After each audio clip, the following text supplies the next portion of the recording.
AP నిరుద్యోగులకు కౌశలం పేరుతో work from home ఉద్యోగాల గురించి అందరికీ తెలిసిన విషయమేనండి. ఈ వర్క్ ఫ్రమ్ హోమ్ జాబ్స్ ఎప్పటి నుంచి ఇస్తారు, అలాగే రిజిస్ట్రేషన్ ప్రాసెస్ అంటే ఏంటి, కౌశలం స్కిల్ టెస్ట్ ఇంకా జరుగుతుందా, రీషెడ్యూల్ పెట్టుకున్న వాళ్ళకి మళ్ళీ ఎగ్జామ్ ఉంటుందా, ఇలా Kaushalam work from home job information, అలాగే selection process, result, training, placement, ఇలా చాలా డౌట్స్ ఉన్నాయి. ఇలా ప్రతి ఒక్క దాని గురించి ఈ రోజు మన వీడియోలో అయితే క్లియర్ గా తెలుసుకుందాం. మరి వీడియో ఫుల్ గా చూస్తే క్లారిటీ వస్తుంది అని మర్చిపోకుండా ఒక చిన్న లైక్ చేయండి. మీరు ఇచ్చి ఒక చిన్న లైక్ వల్ల ఇన్ఫర్మేషన్ ఇంకొంతమందికి హెల్ప్ అవుతుంది, అలాగే నాకు కూడా సపోర్ట్ గా ఉంటుంది. అండ్ కొత్తగా ఛానల్ చూసినట్లయితే సబ్స్క్రైబ్ చేసుకోండి. ఇలాంటి మంచి ఇన్ఫర్మేషన్స్, వీడియోస్ అన్ని కూడా మీతో షేర్ చేస్తూ ఉంటాను. ఇంకా లేట్ చేయకుండా కౌశలం స్కిల్ టెస్ట్. ఈ కౌశలం స్కిల్ టెస్ట్ అంటేనే పెద్ద పేరు వచ్చేసింది, అందరికీ తెలిసిన విషయమే. చాలా మందికి ఎగ్జామ్స్ జరిగిపోయి కంప్లీట్ అయినాయి, ఇంకొంతమంది రాస్తున్నారు కూడా. సో వాటిపై మనకి టాపిక్స్ అన్నిటిపై ఆల్రెడీ లైవ్ లో చూపించాను. ఆల్రెడీ టాపిక్స్ పై క్వశ్చన్స్ ఎలా వస్తున్నాయి ఏంటి అన్ని కూడా క్లియర్ గా మన ఛానల్లో చాలానే వీడియోస్ ఉన్నాయి కదా. ఓకే, నేను ఎగ్జామ్ కి అటెండ్ అయ్యాను, బట్ నాకు రీషెడ్యూల్ అయ్యింది. అంటే సర్వర్ ప్రాబ్లం, ఇదొక పెద్ద డౌట్ అనమాట. కావాలనే సర్వర్ పని చేయకుండా చేస్తున్నారా, సర్వర్ నిజంగా పని చేయడం లేదా అని డౌట్ ఉంది. అవునండి, పని చేయడం లేదు. ఎందుకంటే సచివాలయంకి స్టాఫ్కి వర్క్ ఉంటుంది, అప్పుడే వర్క్ ఉంటుంది. అంటే మార్నింగ్ సెక్షన్లోనే ఎక్కువ వర్క్ ఉంటుంది కదా. అలాగే మనకు కూడా అప్పుడే స్కిల్ టెస్ట్ ఎక్కువగా రీషెడ్యూల్ అయ్యే వాళ్ళకి, ఎక్కువగా మార్నింగ్ షెడ్యూల్ ఉన్న వాళ్ళకి రీషెడ్యూల్ అవుతుంది. ఆఫ్టర్నూన్ 3కి ఎగ్జామ్ ఉంటుంది కదా, షెడ్యూల్ ఉంటుంది కదా, అప్పుడు ఎవ్వరికి కూడా రీషెడ్యూల్ అవ్వట్లేదు. సర్వర్ కూడా చాలా ఫాస్ట్గా పనిచేస్తుంది.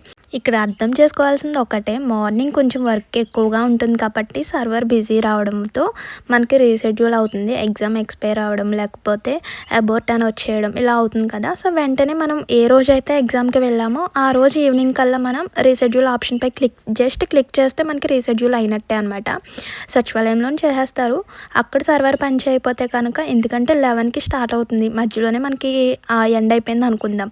సో ఎండ్ అయిపోయిన తర్వాత 1 అవర్ తర్వాత, అంటే 12 దాటిన తర్వాత మనకి రీషెడ్యూల్ ఆప్షన్ అక్కడ కనిపిస్తుంది అనమాట. సో అందుకే సచివాలయం ఏమంటారు, ఓకే వెళ్ళిపోండి, మీరు మొబైల్లో అయినా చేసుకోవచ్చు అంటారు. మనం లాగిన్ అవుతాం, రిజిస్ట్రేషన్ ప్రాసెస్ అక్కడి వరకు వెళ్ళామంటే లాగిన్ అండ్ రిజిస్ట్రేషన్ ప్రాసెస్ అన్నిటి గురించి తెలిసి ఉంటుంది. సో లాగిన్ అవుతాము, మెయిల్ ఐడి, అలాగే మనం సెట్ చేసుకున్న స్ట్రాంగ్ పాస్వర్డ్, ఆ రెండిట్లతో మనం లాగిన్ అయిన తర్వాత మన యొక్క డాష్ బోర్డ్ ఓపెన్ అవుతుంది. అక్కడ మన యొక్క ఎగ్జామ్ డీటెయిల్స్, అంటే ఈరోజు మన ఎగ్జామ్ డేటు, అలాగే కంప్లీట్ అయ్యిందా లేదా అని వచ్చేస్తుంది. సో కంప్లీట్ అయితే కంప్లీట్ అని గ్రీన్ కలర్లో వచ్చేస్తుంది, లేదు అనుకుంటే ఎక్స్పైర్డ్, అబౌట్ అని వచ్చేస్తుంది. దాని పక్కనే రీషెడ్యూల్ అనే ఉంటుంది, జస్ట్ క్లిక్ చేస్తే సరిపోతుంది. సో అది కూడా ఆ రోజే చేసుకోవాలి, గుర్తుపెట్టుకోండి. అండ్ నెక్స్ట్, రీషెడ్యూల్ అయిన వాళ్ళకి మెయిల్స్ వస్తాయా రావా, అసలు ఎగ్జామ్ ఉంటుందా ఉండదా? ఉంటుందండి, కంపల్సరీ ఉంటుంది. ఎందుకంటే చాలామందికి ఎగ్జామ్ కంప్లీట్ అవుతుంది, కొంతమందికి మాత్రమే, ఎక్కువగా మార్నింగ్ షెడ్యూల్ ఉన్న వాళ్ళకి మాత్రం రీషెడ్యూల్ అవుతుంది, ఎగ్జామ్ ఆగిపోతుంది కాబట్టి. సో వాళ్ళకి స్కిల్ చూసి మనకి స్కిల్ చూడకుండా జాబ్ ఇవ్వరు కదా. సో వాళ్ళకి ఎగ్జామ్ కంప్లీట్ అయిన వాళ్ళకి ఎలాగైతే స్కిల్ చూసి జాబ్ ఇస్తారో, మనకు కూడా ఎగ్జామ్ పెట్టి రీషెడ్యూల్ పెట్టుకున్న వితిన్ 10 or 20 డేస్లో మనకి స్టార్టింగ్ మెయిల్ అయితే ఎలా వచ్చిందో సేమ్ అలానే వస్తుందంట. నేను సచివాలయంలో అడిగాను, ఎందుకంటే నాకు రీషెడ్యూల్ పడింది కాబట్టి నాకు మెయిల్ వస్తుంది. ఎలా వస్తుంది ఏంటన్నది కూడా మీకు షేర్ చేస్తాను రాగానే.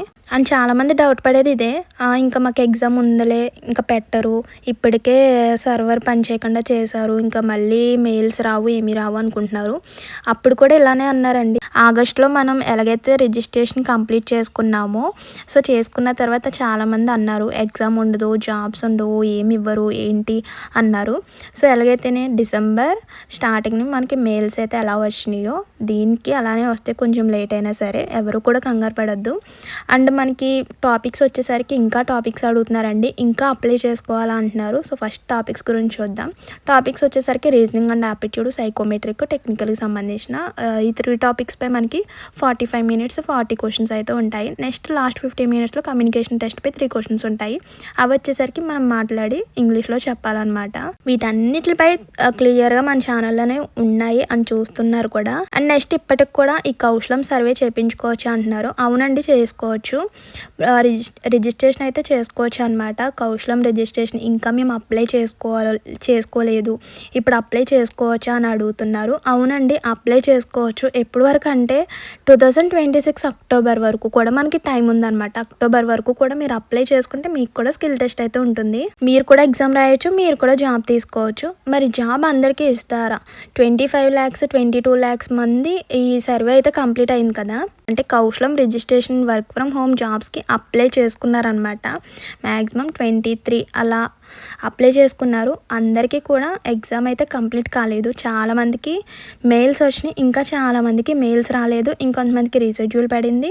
వీళ్ళందరికీ కంప్లీట్ అవ్వాలి కదా. సో కంప్లీట్ అయిన వాళ్ళకి మనకి స్టార్టింగ్ మెయిల్ ఎలా వచ్చిందో, ఎగ్జామ్ పలానా చోట ఎగ్జాము షెడ్యూల్ ఎలా అయితే వచ్చిందో సేమ్ యాజ్ ఇట్ ఈస్గా మనకి జాబ్ ఆపర్చునిటీ మెయిల్స్ కూడా అలానే వస్తాయి అన్నమాట.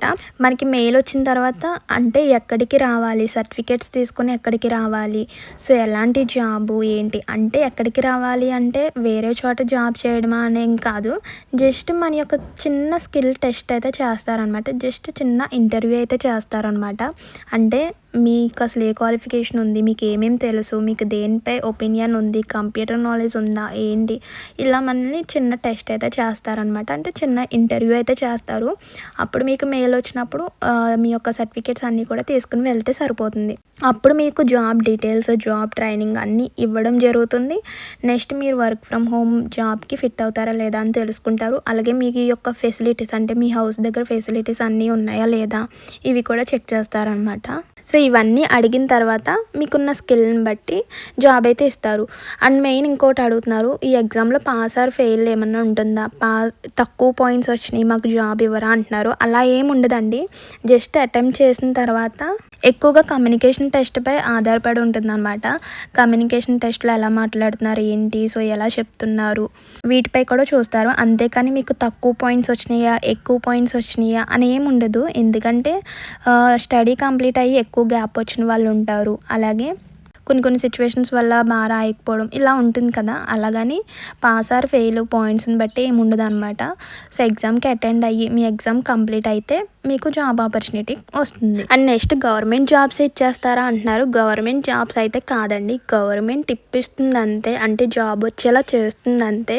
ప్రభుత్వం ఉద్యోగాలు అయితే కాదు. ఇవి వచ్చేసరికి ప్రైవేట్ జాబ్సే అనమాట. ప్రైవేట్ సెక్టర్స్లో మనకి మొత్తం కూడా 135 కంపెనీస్ అయితే పాల్గొన్నాయి అనమాట ఈ కౌశలం పేరుతో. అంటే కౌశలం స్కిల్ టెస్ట్ రాసిన తర్వాత ఈ కౌశలం పేరుతో మనల్ని తీసుకోవడానికి మొత్తం కూడా 130 పైగా కంపెనీస్ అయితే వచ్చినాయి అనమాట.